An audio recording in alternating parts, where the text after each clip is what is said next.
Bienvenue à toi dans cette nouvelle vidéo. On se retrouve aujourd'hui pour le lancement d'une toute nouvelle série sur la chaîne qui va avoir pour but de rentrer en profondeur et de parler en détail de cette notion de la psychologie du football.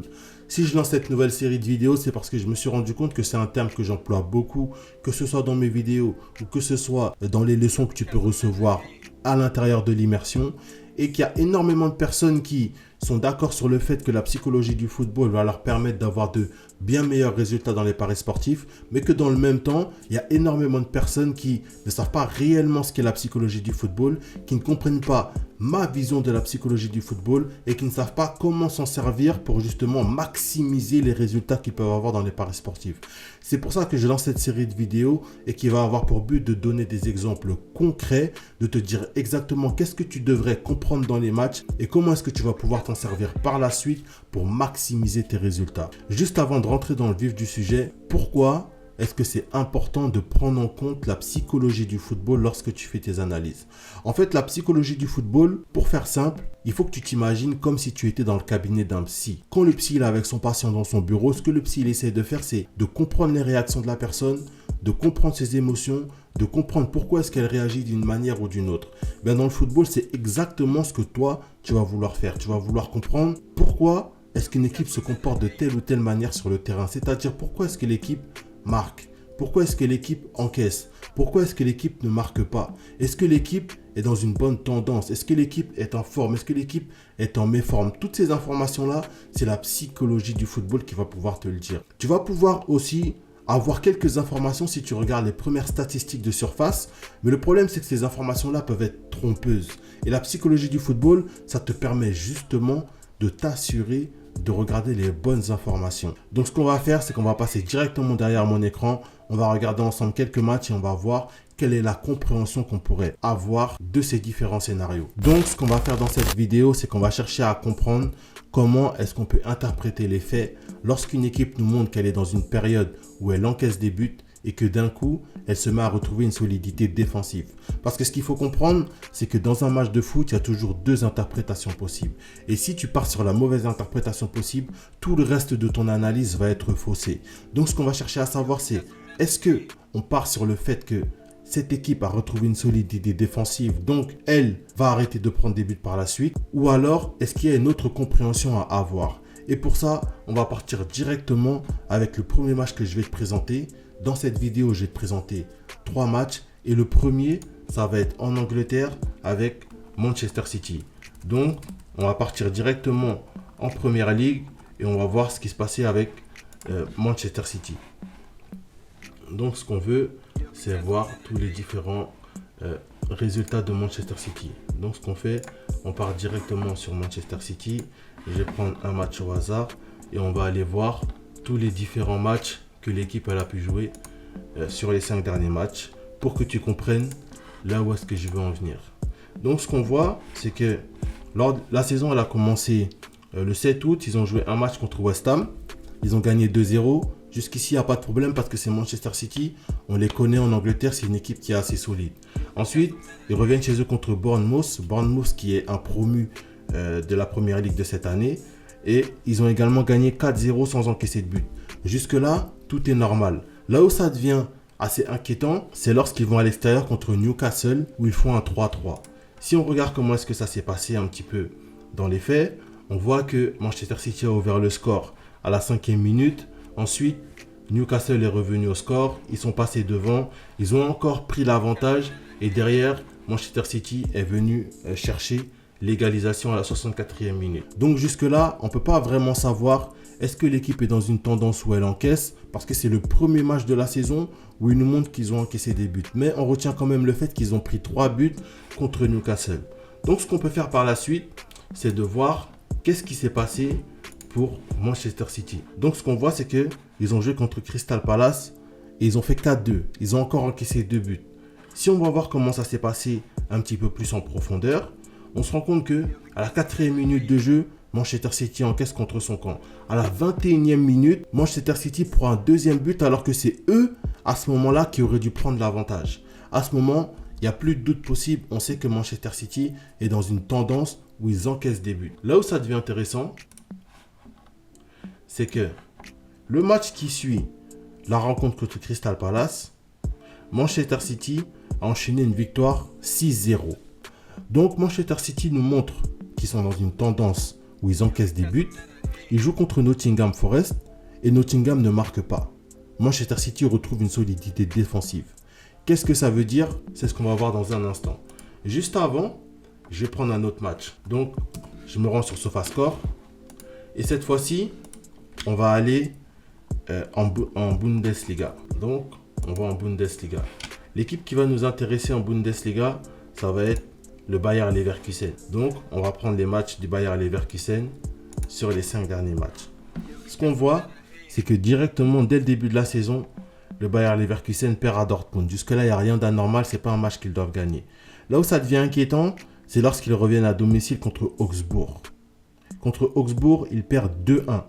Un match qu'ils auraient dû gagner, surtout après leur défaite contre Dortmund. Mais ils perdent. Ils jouent ensuite contre Hoffenheim, ils prennent 3-0. Ils ne parviennent même pas à marquer un but. À ce moment, il n'y a pas de doute. Leverkusen est dans une tendance où elle encaisse des buts. Mais là où ça devient intéressant, c'est qu'ils partent sur le terrain de Mayence et ils font un clean sheet. Ils gagnent 3-0 sans encaisser.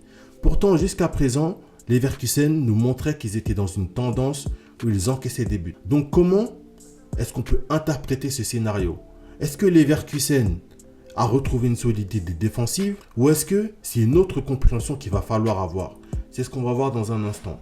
Juste avant, je vais te parler du troisième match que j'ai envie de te présenter aujourd'hui dans cette vidéo. Cette fois-ci, on va partir en série B et on va chercher l'équipe de Spal. Donc, on va regarder les 5 derniers matchs de Spal pour voir comment est-ce que ça se présente. Donc, ce qu'on voit, c'est que la saison, elle a commencé le 14 août. Spal a joué à domicile contre Regina. Spal, c'est une équipe qu'on connaît tous. Ils ont déjà évolué en première division italienne. Donc, c'est un match qu'ils auraient dû gagner. Surtout à domicile, premier match de la saison, tu dois faire carton plein contre une petite équipe comme Regina qui n'est que le promu de l'année dernière en série B. Sauf que ce qui se passe, c'est que dès le premier match de la saison, Spal s'incline sur le score de 3-1. Ensuite, ils se déplacent sur le terrain de Ascoli, ils encaissent une nouvelle fois et terminent sur un match nul sur le score de 1-1. Une fois de plus, on n'a aucun doute sur le fait que Spal est dans une psychologie où ils encaissent des buts.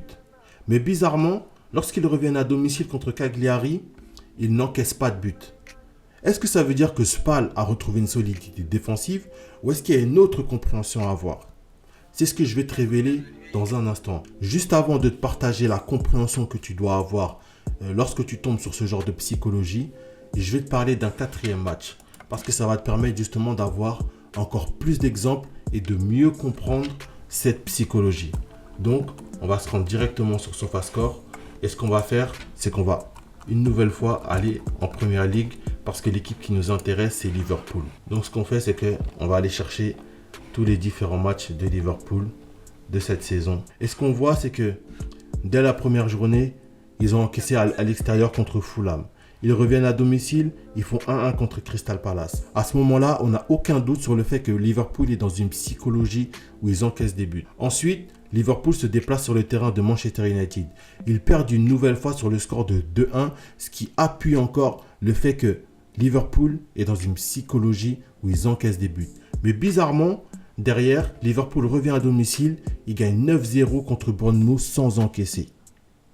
Donc là, je viens de te présenter 4 matchs différents qui nous montrent tous la même psychologie. Des équipes qui nous montrent une tendance à encaisser des buts, mais qui, à un moment donné, retrouvent leur solidité défensive. Maintenant, ce que toi, tu veux, c'est savoir, pour la suite de ton analyse, est-ce que le fait que ces équipes aient retrouvé une solidité défensive veut dire qu'elles n'encaissent plus de buts, ou est-ce qu'il y a une autre signification? C'est intéressant parce que, pour toutes ces équipes, ce qu'on peut voir, c'est que une fois que Manchester City a retrouvé sa solidité défensive, ils sont partis sur le terrain d'Aston Villa, ils ont encaissé. Une fois que Leverkusen a retrouvé sa solidité défensive, ils sont revenus à domicile contre Fribourg, ils ont encaissé.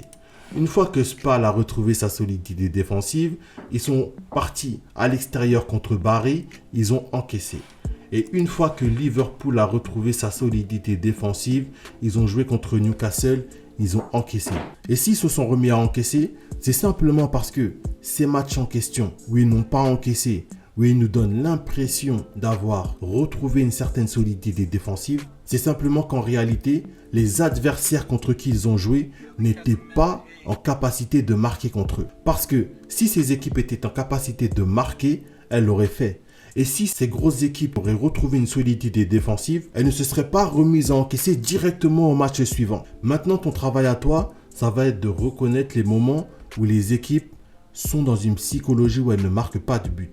Et pour ça, il y a divers éléments qui vont pouvoir te mettre sur la piste, des faits sur lesquels tu vas pouvoir t'appuyer et qui vont te confirmer que ces équipes sont dans une psychologie où elles ne marquent pas de but. Ces faits, je te les partage quotidiennement dans l'immersion. Si tu ne fais pas encore partie de l'immersion, tu peux nous rejoindre gratuitement. Il s'agit de mon espace privé où je t'apprends à comprendre la psychologie du football. Tu peux nous rejoindre gratuitement. Le lien est juste en dessous dans la description. Donc c'est tout ce que je voulais te partager dans cet épisode. Et s'il y a une seule chose qu'il faut que tu retiennes, c'est que lorsqu'une équipe est dans une tendance à encaisser des buts et que d'un seul coup, elle retrouve une solidité défensive, pose-toi la question à savoir, est-ce que l'adversaire contre qui elle a retrouvé cette solidité défensive était dans une psychologie où elle pouvait marquer contre cette équipe en question. La plupart du temps, tu vas te rendre compte que l'équipe contre qui elle a joué n'était pas en mesure de pouvoir marquer contre son adversaire. Ce que je t'invite à faire pour comprendre cette psychologie, c'est de toi-même aller dans différents championnats et de chercher des équipes qui te montrent qu'ils sont dans une tendance à marquer des buts et que d'un seul coup ça s'arrête. Et d'aller regarder le niveau de leur adversaire sur le moment. Comment est-ce qu'elles jouaient, comment elles se comportaient. Pour que tu puisses savoir est-ce qu'elles étaient en capacité ou non de marquer. Et surtout, d'aller voir qu'est-ce qui s'est passé par la suite. Est-ce que l'équipe se sont remises à encaisser ou non. Et tu vas voir que dans plus de 98% des cas, à chaque fois, les équipes se remettent à encaisser. Parce qu'une équipe qui est dans une psychologie où elle encaisse des buts ne peut pas sortir de cette psychologie du jour au lendemain en un claquement de doigts. Ok les gars, on est déjà à la fin de cette vidéo. Merci à toi de l'avoir regardé jusqu'à la fin. On se retrouve très vite pour une prochaine vidéo. C'était Isma de la Paris Sportif Academy.